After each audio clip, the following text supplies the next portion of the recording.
Wakamtupa katika tundu la simba wakali. Mfalme akanena akamwambia Danieli, Mungu wako unayemtumikia daima atakuponya. Mungu wa Danieli kamtuma malaika wake, naye akayafumba makwana ya simba hao.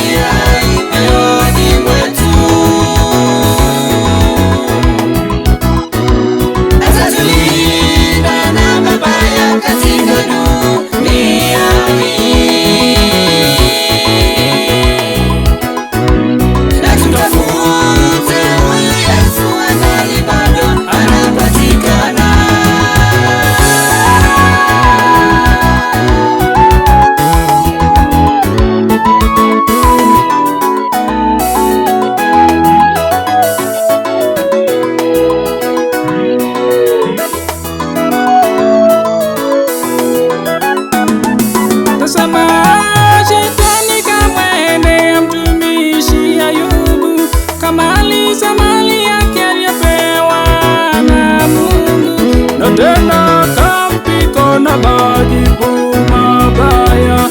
Ayubu akala hadi siku waliosaliwa.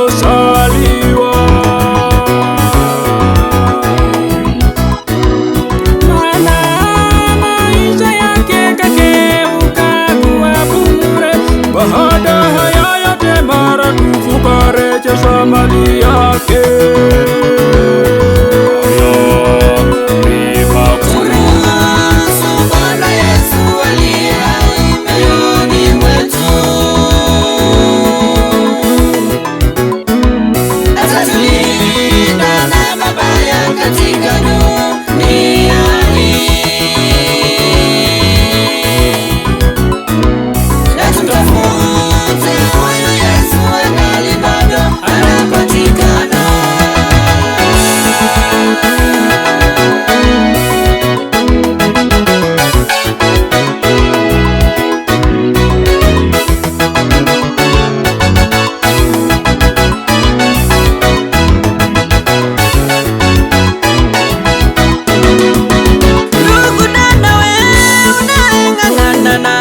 Shida nyingi za dunia iza kufanya kukosa matumaini.